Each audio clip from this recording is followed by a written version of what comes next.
ادھر میں نے اپنی باتوں اور خدمت کے ذریعے سردار رامو کوہلی کو اپنا گرویدہ بنا لیا تھا، مگر اس کے ساتھ ساتھ میرے گلے ایک مصیبت اور بھی لگ چکی تھی، اور وہ مصیبت تھی سردار کی بیوہ جوان بیٹی رتنا دیوی۔ وہ میرے گلے کا ہار بننے جا رہی تھی۔ وہ اپنے باپ کی بہت لاڈلی تھی، یہی وجہ تھی کہ اس کے مزاج میں بے باکی، خودسری اور سرکشی کوٹ کوٹ کر بھری ہوئی تھی۔ وہ اکثر مجھے کبھی کبھی میٹھی میٹھی اور کبھی پیاسی نگاہوں سے دیکھا کرتی تھی۔ اس کا شادی شدہ بھائی جیون داس اپنی بیوی اور 2 نوعمر بچوں کے ساتھ الگ جھونپڑی میں رہا کرتا تھا۔ سردار کی جھونپڑی میں ایک وہ خود، اس کی بیوی اوشا اور بیوہ بیٹی رتنا دیوی رہا کرتی تھی۔ میری رہائش سردار کے برابر والی جھونپڑی میں تھی۔ میں اپنی کٹیا میں ایک رات سونے کی تیاری باندھ رہا تھا کہ ایک آہٹ پا کر چونک پڑا اور جلدی سے اٹھ کر بیٹھ گیا۔ یہ میرا ایک فطری عمل تھا، کیونکہ میں کچھ ایسی خطرناک صورتحال سے دوچار تھا کہ مجھے اپنے سائے سے بھی محتاط ہو کر رہنا پڑتا تھا۔ میں نے جھگی کے ایک بدنما بانس سے جھولتی لالٹین کی روشنی میں دروازے کی طرف دیکھا۔ دروازہ کیا تھا، ایک تنگ چوکھٹ پر پیمن زدہ ٹاٹ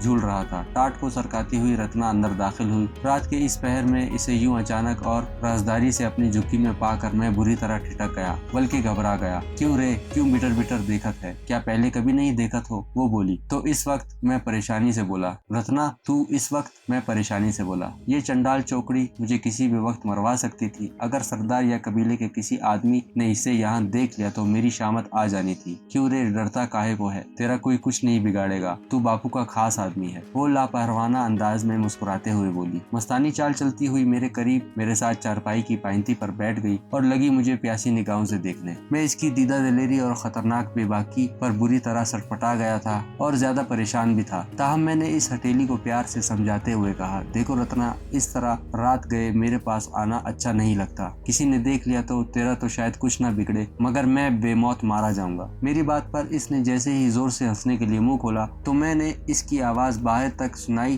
دینے کے ڈر سے فوراً اس کے منہ پر ہاتھ رکھ ڈالا۔ اس کی ہنسی دب کر رہ گئی، مگر دوسرے ہی لمحے اس نے میرے ہاتھ کو پکڑ کر بے اختیار بوسے لے لیے۔ میں نے یوں جھٹک کر اپنا ہاتھ اس کے ہونٹوں سے ہٹا لیا جیسے ناگن نے مجھے ڈس لیا ہو۔ تو اتنا ڈرتا کیوں ہے مجھ سے؟ اس لیے کہ میں سردار کی بیٹی ہوں؟ وہ ہولے سے محبت بھری مسکراہٹ سے بولی۔ ظاہر ہے، اور کیا وجہ ہو سکتی ہے؟ میں نے بے اختیار کہا۔ تو باپو کی چنتا نہ کر، وہ بولی۔ دیکھ، تو یوں کر، پھر میرے باپو سے اپنے واسطے میرا ہاتھ مانگ لے۔ اس نے جیسے میری کھٹکتی ہوئی سماعتوں پر دھماکہ کیا۔ ہیں، یہ کیا کہہ رہی ہے تو؟ سردار تو مجھے اس جرت پر کھڑے کھڑے قبیلے اور برادری سے نکال باہر کرے گا، میں نے لہجے میں خوف سموتے ہوئے چالاکی سے کہا۔ اس بیچاری کو کیا پتا تھا کہ میں ایک مسلمان ہوں اور وہ ہندو کوہلی؟ وہ میرا باپو ہے، میں اسے اچھی طرح جانتی ہوں، اور وہ تمہیں کچھ نہیں کہے گا، بلکہ وہ تو خوش ہو جائے گا۔ تو اس سے بات تو کر کے دیکھ۔ وہ بچوں کی طرح ضد کرنے لگی۔ اب تو میرے 14 طبق روشن ہو گئے تھے۔ میں نے یہی بہتر سمجھا کہ اسے اپنی اصلیت بتانے کے بجائے اسے یہ بتاؤں کہ مجھے اپنے سردار سے اس کی بیٹی کا اپنے لیے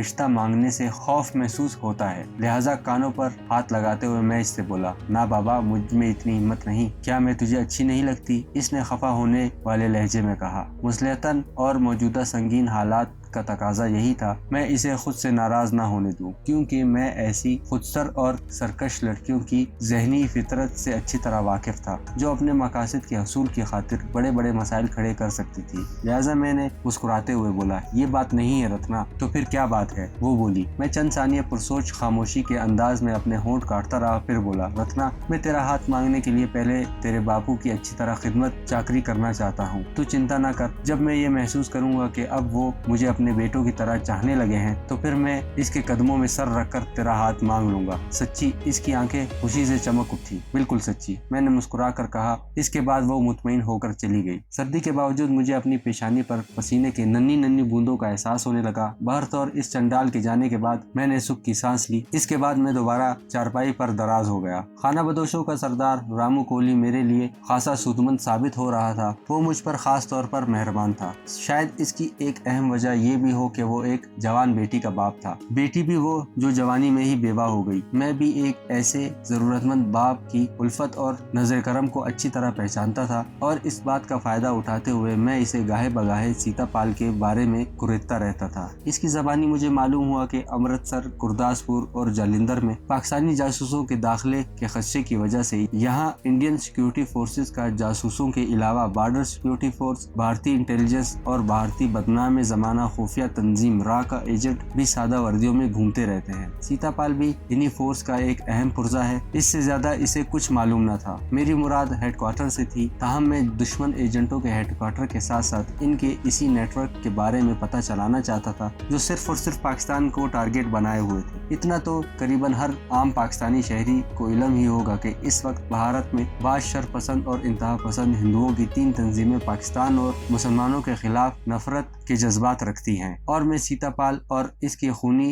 हरकारों के बारे में जो मालूमात अपने तौर पर इकट्ठी कर रखी थी, इसके मुताबिक इन्हीं में से एक या तीनों की मिली भगत से ये नेटवर्क तश्कील दिया गया था, जिनका काम सिर्फ और सिर्फ ये था कि पाकिस्तान को कमजोर करने के लिए इनकी दिफा और फौजी राजों के साथ साथ एटमी राजों का खुफिया तौर पर हसूल था। ये नेटवर्क किस नाम से मसमूम था, इसके बारे में अभी मुझे कुछ भी मालूम न था, और मुझे इनका यही नेटवर्क तोड़ना था, मगर ये तब ही मुमकिन हो सकता था कि जब मैं इनकी जड़ों में घुस जाऊं, और इसकी जड़ इस नेटवर्क का वो खुफिया हेडक्वार्टर था जहां से इन्हें हिदायत जारी हुआ करती थी। लिहाजा मैंने अब सीतापाल और इसके साथियों पर कड़ी नजर रखना शुरू कर दी। ये बहुत जान जोखम वाला खतरनाक काम था और मैं हर सूरत इस मिशन को पूरा करने का अज़म कर चुका था। मैं यही कोशिश करता था कि खाना बदोशों के चंद अफराद की टोली की सूरत में शहर गर्दी करता रहता था ताकि किसी भारतीय एजेंट को मुझ पर शुबा ना हो सके। बवक्त ज़रूरत में तनहा भी ये काम निपटाने की कोशिश किया करता था। उस रोज दोपहर को भी ऐसा ही हुआ। मैंने सीतापाल के मकान का एक चक्कर लगाया तो चौंक पड़ा। इसके मकान के सामने एक बहुत बड़ा ट्रक खड़ा था जिसके अकबी हिस्से में एक बहुत बड़ा रिडार भी नस्ब था। मुझे ये अंदाजा लगाने में चंदा देर न लगी कि जरूर ये ट्रक इन खुफिया हेडक्वार्टरों से ही आया होगा जो तरसील वगैरह का काम सरअंजाम देने के लिए इस्तेमाल होता था। अब मैंने एक खतरनाक कदम उठाने का फैसला किया। मुझे अंदाजा था कि ये ट्रक वापस जरूर इनके हेडक्वार्टर का ही रुख करेगा और अब मैं किसी तरह इस ट्रक के अंदर बैठ कर छुपना चाहता था। चुनाचा मैंने गिरदोपेश पर नजर डाली और फिर ट्रक के करीब जाकर इसका जायजा लेने लगा। ड्राइविंग सीट में छुपने का तो सवाल ही पैदा नहीं होता था, अलबत्ता जंगले वाला हिस्से में छुपने के लिए खासी कुशादा जगह थी। मैं अब वापस खाना बदोशों के कबीले का रुख नहीं करना चाहता था। चुनाचा मैंने इधर उधर मडर गश्ती करने के बाद जब रात सर पर आई तो सीतापाल के मकान की तरफ बढ़ा। यूं भी मैं इसके करीब था, जरा ही फासले पर था कि मैंने अचानक इस मस्कूरा ट्रक को स्टार्ट होते हुए देखा। अब इसकी हेडलाइट्स भी रोशन हो चुकी थी। मैं चुपते छुपाते जरा करीब पहुंचा और बगौर ट्रक सवारों की तादाद गिनने की कोशिश करने लगा। ड्राइविंग केबिन में ड्राइवर समेत 3 अफराद विराजमान थे। इनमें सीतापाल का वो खास आदमी सुनील भी था, जबकि ट्रक के अकब के हिस्से में सिर्फ 2 अफराद मौजूद थे। ट्रक स्टार्ट होकर आगे बढ़ा। अभी इसकी रफ्तार हल्की थी। मैंने शॉर्टकट रास्ता अपनाया और दौड़ता हुआ इसके रास्ते के मोड़ पर पहुंचकर रुक गया जिधर से ये ट्रक गुजरना था। पहले तो मेरा मंसूबा यही था कि दुश्मन के इस खुफिया हेडक्वार्टर तक पहुंचने से पहले यहाँ सीतापाल और सुनील को भी मौत की नींद सुला दूं और इसका मकान भी तबाह कर डालूं, जो बिलाशुबा इनका एक जैली हेडक्वार्टर था।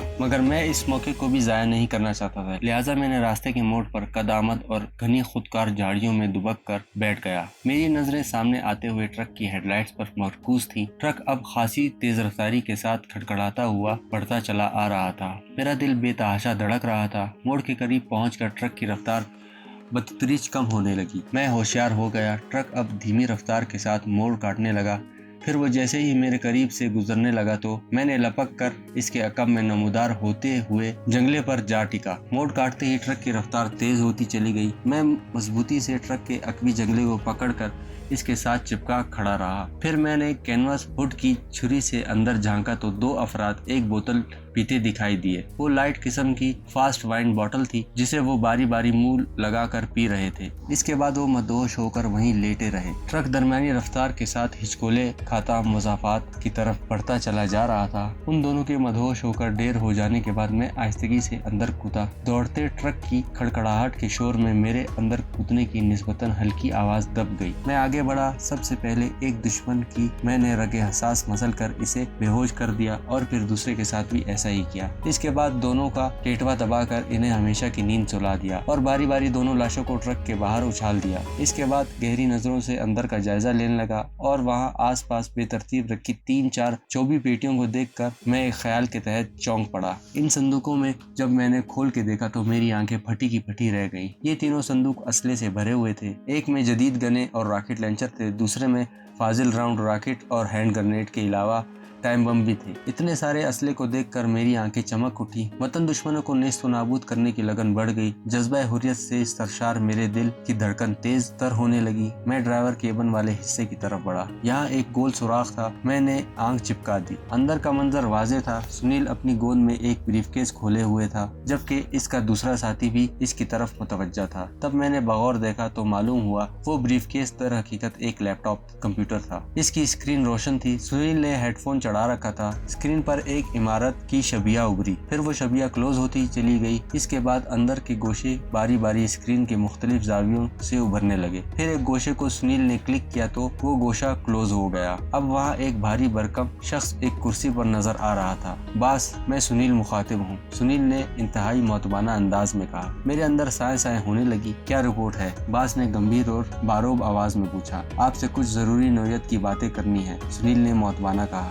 नौयत? बास ने मुख्तसरन पूछा। मैं इसकी शक्ल सूरत को ज़हन नशीन कर रहा था। वो गैर मामूली तौर पर एक खासा जसीम शख्स था। उम्र 50-55 के दरमियान रही होगी। सर के बाल कहीं कहीं से उड़े हुए थे। आंखों में मक्काराना चमक और नाक मोटी। होंठ सियाह माइल थे। वो थोड़ी थोड़ी देर बाद सिगार का कश लगा रहा था। बास, कोई पाकिस्तानी खतरनाक एजेंट हमारे पीछे लग चुका है, सुनील ने गुफ्तगू की नौयत के बारे में आगाह करते हुए मौतबाना कहा। ख्याल यही है कि वो कोई पाकिस्तानी कमांडो है और इंतहाई खतरनाक और तरबियत याफ्ता है। इसने सबसे पहले पाकिस्तान में हमारे एक हम ख्याल साथी सुल्तान जहांजेब को हलाक किया, फिर राजा पटेल को भी हलाक कर डाला। हमने चंदुमल को इसके पीछे रवाना किया तो इसका भी पता न चल सका। आपसे मजीद हिदायत हासिल करने के लिए सीतापाल साहब ने मुझे आपके पास रवाना किया है। ठीक है, बास ने एक गंभीर और पुरख्याल हुंकारी भरते हुए कहा। इसके बाद सुनील वाइंड अप करने लगा तो मैंने स्क्रीन पर उभरने वाले नक्शे को ज़हननशीन कर लिया। दुश्मनों के खिलाफ ये मेरी एक और बड़ी कामयाबी थी। मैं इनके हेडक्वार्टर के मोहल्ले बक्कू और इलाके से अच्छी तरह वाकिफ हो चुका था। हेडक्वार्टर के मुतालिक मालूमात वगैरह हासिल होते ही मैंने अब फौरन अपनी लाइन ऑफ एक्शन बदल डाली। अब मैं स्टेप बाय स्टेप आगे बढ़ना चाहता था। दुश्मन एजेंटों के हेडक्वार्टर के बारे में मुझे इल्म हो चुका था। मैं किसी भी वक्त वहां पहुंच सकता था। इसलिए दुश्मन एजेंटों का नेटवर्क तोड़ने के लिए सबसे पहले सीतापाल की सरहदी जेली हेडक्वार्टर नुमा मकान को तबाह करना लाजमी था। ट्रक ने अभी कुछ ज्यादा फासला तय नहीं किया था। ये पूरा ट्रक इस वक्त एनुमेशन डैम्प था। मैंने चंद जरूरी हथियार, जिनमें एक अदद मशीन गन और दूसरी टॉमी गन थी, एक अदद रॉकेट लॉन्चर ट्रक से बाहर उछाल दिए। फिर जल्दी जल्दी फाजिल गोलियों की पेटियां फेंकी। इसके बाद रॉकेट हैंड ग्रेनेड फेंके। इसके बाद जितने भी टाइम बम थे इन्हें ऑपरेट करके 5 मिनटों का ब्लास्ट टाइम सेट करने के बाद मैंने भी ट्रक से नीचे छलांग लगा दी।